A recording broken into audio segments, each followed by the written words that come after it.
బుచ్చిరెడ్డిపాలెం పట్టణంలోని శ్రీ కోదండరామస్వామి ఆలయ బ్రహ్మోత్సవాలు అత్యంత వైభవంగా జరుగుతున్నాయి. బ్రహ్మోత్సవాలలో భాగంగా 2వ రోజు బుధవారం ధ్వజారోహణ కార్యక్రమం నిర్వహించారు. ఈ సందర్భంగా సంతానం లేని వారికి కుడిముద్దలను ప్రసాదంగా వితరణ చేశారు. కుడిముద్దలను స్వీకరించేందుకు మహిళా భక్తులు పోటీ పడ్డారు.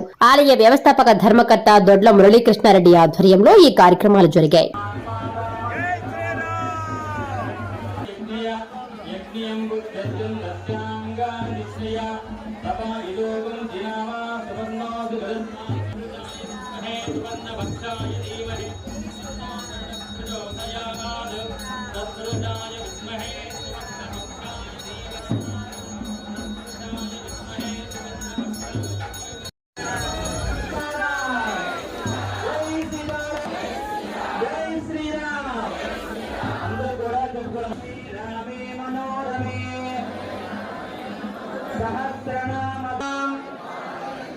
ఆ రామచంద్రమూర్తి అనుగ్రహంతో ఆ స్వామి ప్రసాదం స్వీకరించాలనే భావన ఎవరైతే కలుగుతుందో వారు మాత్రమే భగవంతుని అనుగ్రహానికి భక్తులందరూ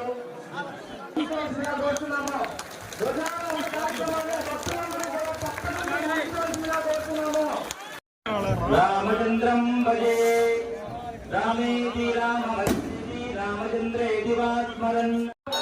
సపరేట్గా క్యూలో ఉన్నది మాత్రమే భగవాన్ పంపించారు. సంతానం కోసం మాత్రమే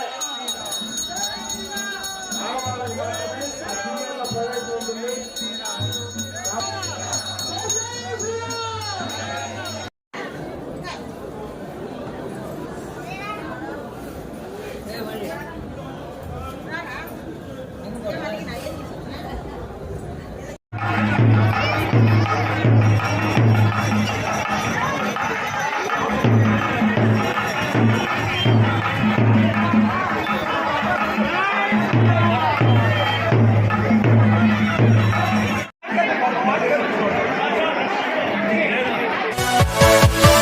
Yeah.